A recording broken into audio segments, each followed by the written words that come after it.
Dr. Manjit Singh Nair, the General Secretary of the college, the Principal of the college, Dr. Raghunathan, the Vice Principal of the college, Dr. LRS Kalanidhi, the NCC officer of the college, who in a way is the convener for this competition, Dr. Rajan, members of the faculty,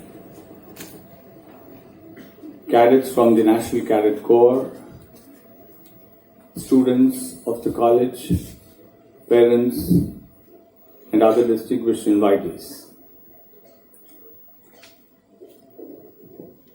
It's a special occasion to be here today,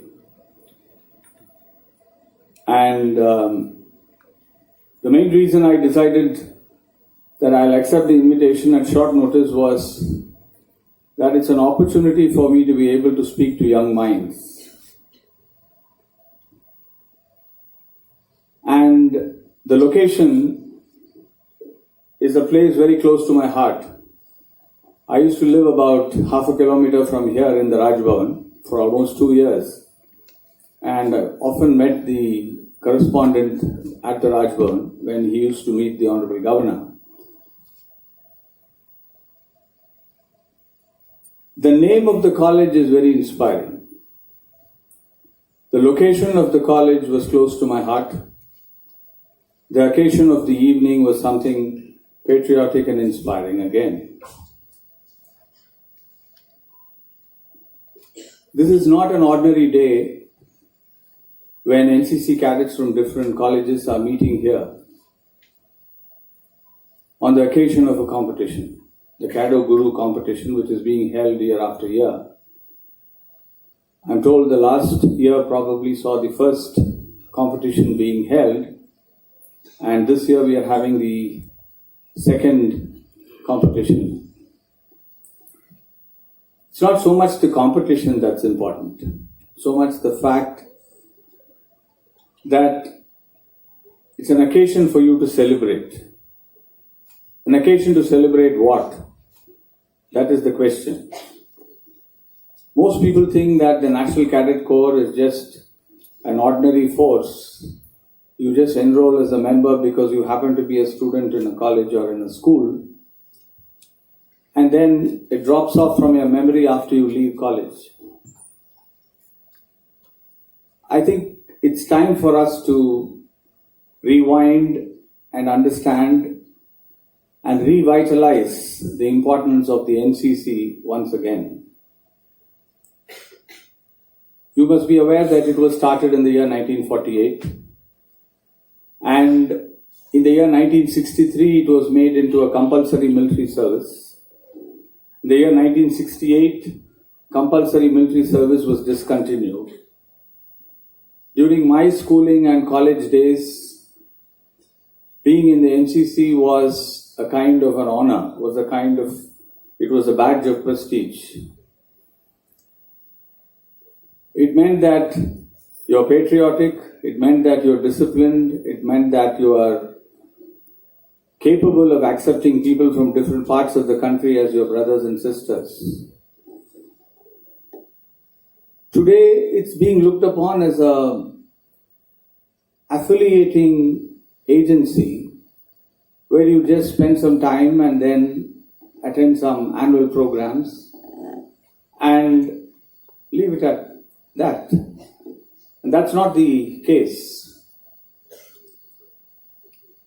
It must be remembered that this is a force which has a great future. It should have a great future. It is in our minds to make it a great force. At the same time, who's going to move, who's going to decide how it will be done? All of you will have to do that. By your conduct, by your behavior, by your discipline. The fact that you are a member of the NCC means that you are automatically disciplined in life. Unity and discipline, that's the motto of the NCC. And these are people who believe in national integration. These are the messengers for the nation to spread the message of national integration, to spread the message of discipline, to spread the message of tolerance, of brotherhood and acceptance. And it is in that fashion I see the NCC as an important force. We have always looked upon India, we have prided on the fact that India is non-violent in its attitude, in its international relations. At the same time, we must remember that not every nation is as non-violent as India. All through history, and those who are students of history will remember, there has not been a single century when wars have not been fought. And even today you are having wars being fought in various parts of the globe. So wars are going to exist, whether you like it or not.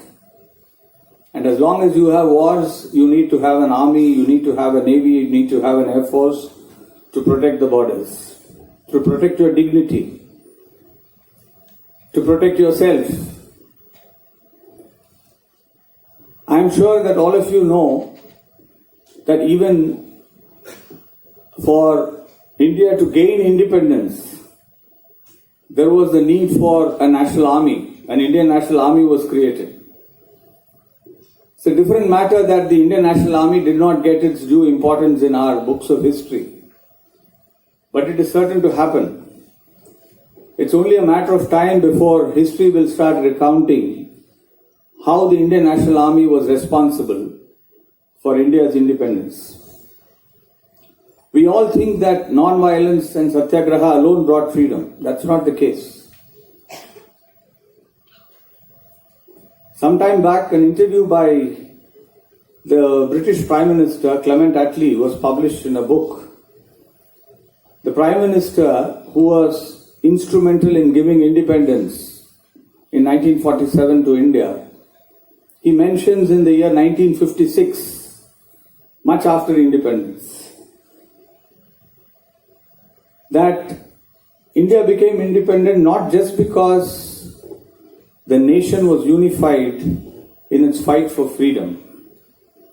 That was essentially because of Mahatma Gandhi, undoubtedly, but because the British were scared that when 25 lakh army personnel who served Britain during the Second World War returned to India, they will revolt against the British Army, which was just 40,000 in number. The British troops hardly numbered 30 to 40,000. These were 25 lakh armed, Indian armed soldiers in the British Army who served Britain during the Second World War, returning to India, fully trained and equipped to take on the best of British troops. And if there was going to be a revolt, as it happened in 1857, there was no way the British could have stayed on in India. So, realizing what was eventually going to happen, Britain decided to quit with grace. This is going to be recounted in history in course of time. And at that time you will realize how important it is to have an army. I can only go back to the year 2017 and 2019. Just 2 years before 2017, I suppose people here would know, that was the 350th birth anniversary of Guru Gobind Singh Ji. I don't know how many of you remember, it was celebrated in January 2017. In 2019, you had the 550th birth anniversary of Guru Nanak Ji. 200 years it took between the first Guru and the 10th Guru, to create a religion which essentially defends India till today. The motto which was given by Guru Gobind Singh Ji to India is what is defending India today. if it was not that spirit of military leadership that he had given, we would not be able to fight as a nation today. The ability to fight against all odds, the ability to beat off the aggressor, the ability to believe in moral values and to feel that moral values will lead you to victory even if you are weaker in physical strength. That was the message of the Guru. Please remember, these were people who fought the mighty Mughal army. Those who are students of history would know there were two people who took on Aurangzeb at the height of the Mughal Empire. One was Shivaji and the other was Guru Gobind Singh. Shivaji was the first to fight the Mughal army, and after he died in 1680, then it was more Aurangzeb being countered by Guru Gobind Singh Ji. So many wars were fought to only ensure that there was religious freedom in the country. Freedom to pursue one's own religion the way he wanted. And whom did they have as soldiers to fight the Turks and the Mongols? They had ordinary peasant farmers who were trained to fight the mighty Mongols and the mighty Turks. And with that, they continued to fight till they ensured the ruin and the decline of the Mughal Empire. So the army, the navy and the air force are like the backbone of a nation. Unless that is strong, the nation can't be strong. A nation which does not respect its teachers and soldiers can never be a nation. That is the learning of history. And you should be the people getting into the army, the navy and the air force. The training which you get here should spur you on to greater heights. It's important to have a goal in life. When you get into college, that is the time when you decide what you're going to become in life. Once you set your goal, you should move towards that goal with vigor, with discipline, with commitment, with dedication, and ensure that you achieve that goal. There is nothing more important in life than success. Those people who tell you that success doesn't matter are just fooling you. I have struggled through life and achieved success. It's not that there are people who might get success without working hard. They might tell you it doesn't matter if you succeed or not. If you strain every inch of the way and fight your way through the system and ascend to the top, then you know the value of success. I have been fighting corruption from day one. And still I have reached the top. I fought corruption when I was in the Raj Bhavan. I'm sure all of you know that. The teachers know that. We set right the education system in Tamil Nadu with the Honorable Governor deciding to replace 18 Vice Chancellors in the state. The higher education of Tamil Nadu would have gone into ruin if it had continued the way it was going. Marks were being sold for cash.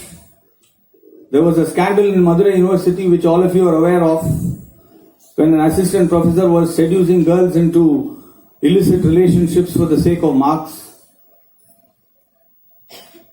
That was the kind. You had a raid on the Anna University. There was a vice chancellor of the Bharatiyar University who was arrested for charges of graft.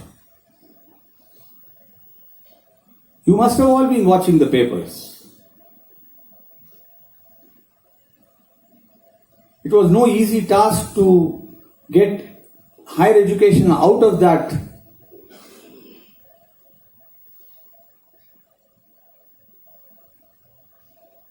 But it was necessary. If you did not do it now, you could not have done it later. The deeper you get into the problem, the more difficult it is to get out of it. And that's exactly what you must understand. It's not important that you have to sacrifice yourself for a bigger cause. It is important, if it is necessary that you sacrifice yourself for a bigger cause, so be it. This again you would know if you knew the story of Guru Gobind Singh Ji. I don't know how many of you are aware. All the 4 sons of the Guru were martyred in the fight against the Mughals. I had the occasion to be an election observer in a place called Malerkotla in Punjab. It's essentially a Muslim area at that time, and the Raja of Malerkotla pleaded with the Mughals that the 2 sons of the Guru, who were aged 5 and 8, who had been captured by the Mughal army, should not be executed.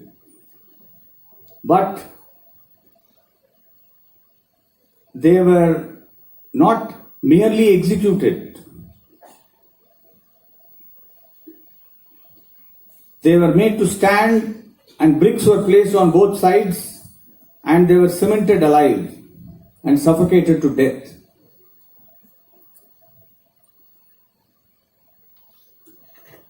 But the war continued, and that is important for you to understand. It's important that when you fight for a bigger cause, you don't leave the battle in the middle. The whole idea in fighting a battle is to win the battle. There will be losses on both sides. But there's no point in losing the battle.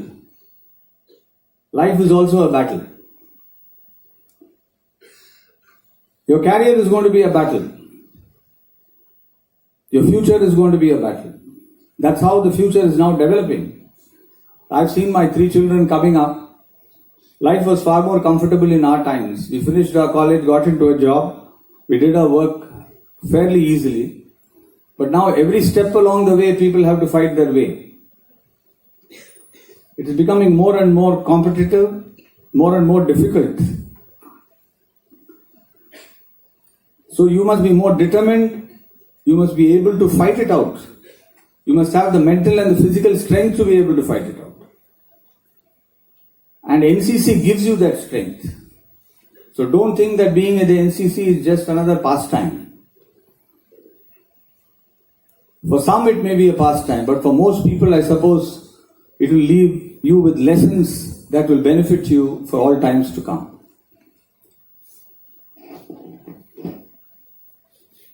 I'm happy that the cadets are coming together for competitions of various kinds, drill, march past, etc. And some of you have acquitted yourself creditably at the national level also. You won medals at the national level. Hats off to you, congratulations, my best wishes to all of you. It's a great occasion for all of you to come together, learn this habit of comradeship, living together, learning from each other, sharing with each other. And that's essentially what India is all about. So you must remember that you are not merely students. You are not mere members of the NCC. But your messengers being sent out all over the nation now, after you finish your college, to spread these ideals of the NCC. You may or may not join the armed forces. But wherever you are, you will spread these ideals. It requires one small lamp to light up a room. You don't require 1,000 lamps to light up a room. The whole room may be in darkness, but you as a light can provide the direction, can provide the guidance. You will be able to mark yourself out if you retain these qualities, if you believe that these qualities which you have learned, which you have nurtured when you were in the NCC, have meaning in life. If you feel that these qualities have no meaning, you will not nurture them for the future. The world has seen many ups and downs. Good people have suffered, bad people have succeeded. But at the end of it all, the distinction between good and bad has not changed. Those who are corrupt are bad, those who are not corrupt are good. Those who work for society are good, those who work for themselves are bad. So I think the distinctions have been the same all through history. So that is never going to change. And if you in the NCC stick to these qualities, I'm sure you are going to be those messengers whom Swami Vivekananda mentioned. Give me 100 people and I will transform India. You are not 100 people, you are 15 lakhs of NCC cadets in the country. You can easily transform India if you wish to. It's not a small number. And the training that you get is again not ordinary training.